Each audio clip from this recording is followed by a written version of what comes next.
Vegeta and Vegeta's battle was fierce. Vegeta was going for it.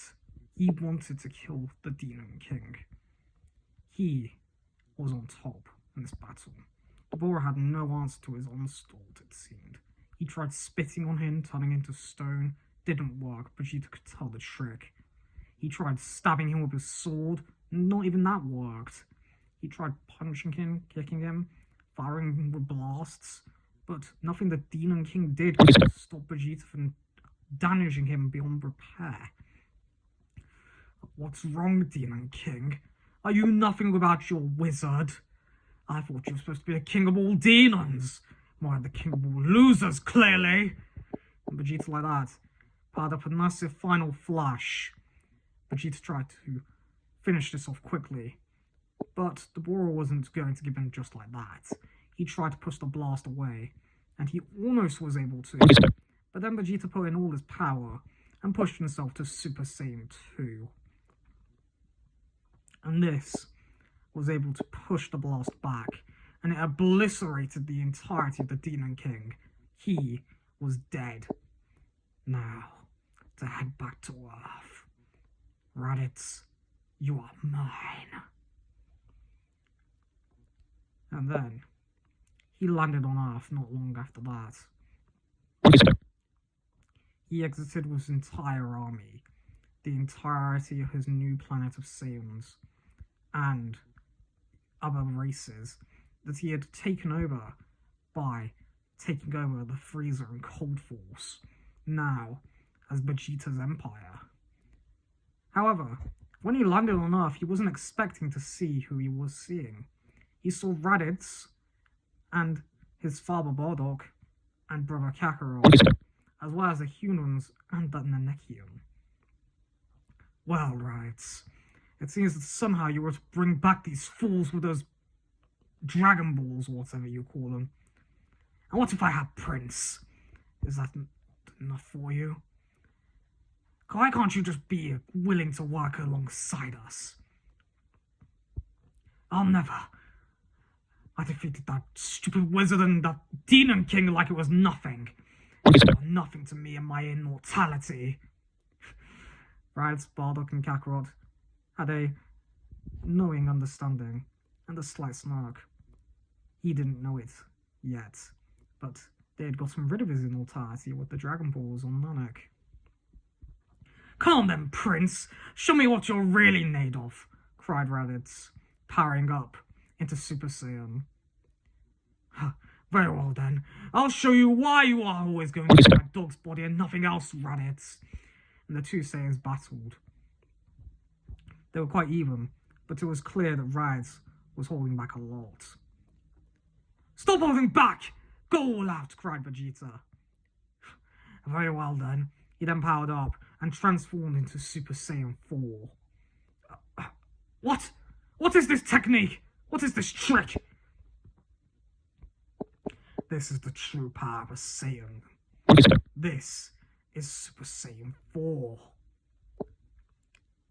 He then obliterated Vegeta, but he was sure that his immortality would heal him, right? Why do I feel this pain? What happened to my immortality?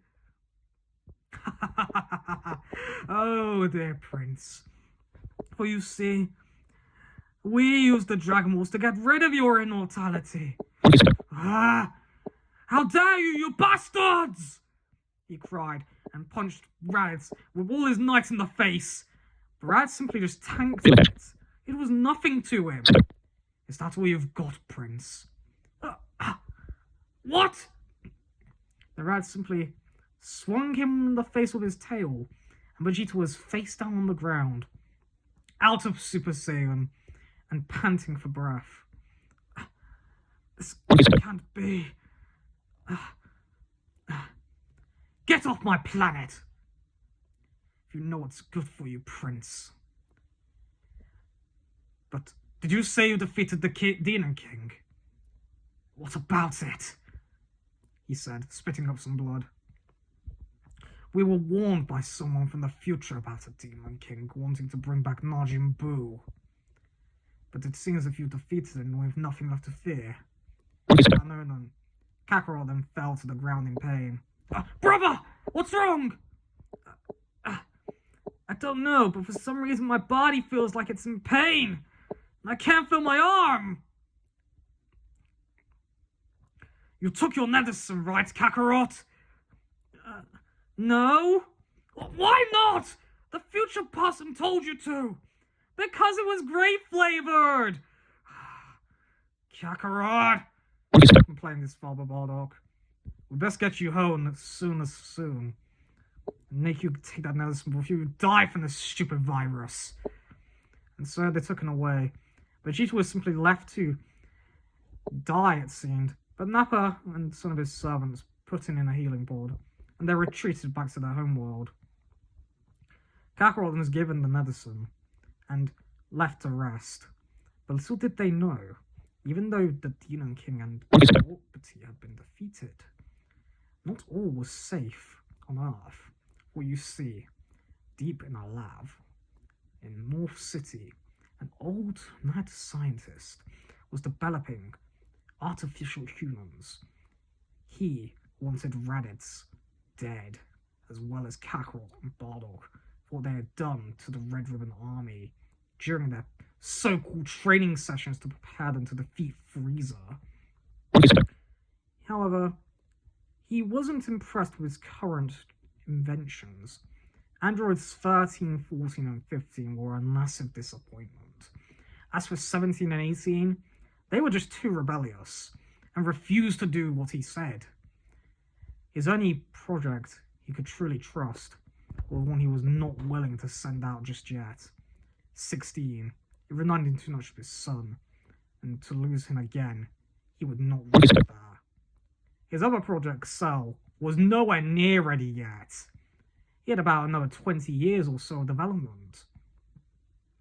He sighed with a heavy heart and said that he would have no choice but to send 13, 14, and 15 out to deal with the Salyans. But he then realized that he also had Android 19, the one who had aided him in transferring his brain into an android body. And so he set out 19, 13, 14, and 15 to go after the Salyans. And he was assured that if they were failures, at least they could do this and kill the Saiyans at least, or a bad Ninoman, at least gather him more information to improve his other projects. And so, they arrived in front of Goku's house, where the Z-Fighters were relaxing. "Who are you?" cried Piccolo. "I'm Android 13. Look at my truck ahead," said the android. "I have been programmed to eliminate Son Goku. You're in my way, Green Man. Move out of the way, or prepare to be eliminated. Me and my brothers 14 and 15 over here." Piccolo then prepared to fight, renewing his weighted clothing. Raditz and Bardock also prepared to fight. Piccolo took on 13, Raditz 15, and Bardock took on 14. Could they defeat them? Who knows? Find out next time on the next exciting episode of What If Raditz Was King of the Saiyans.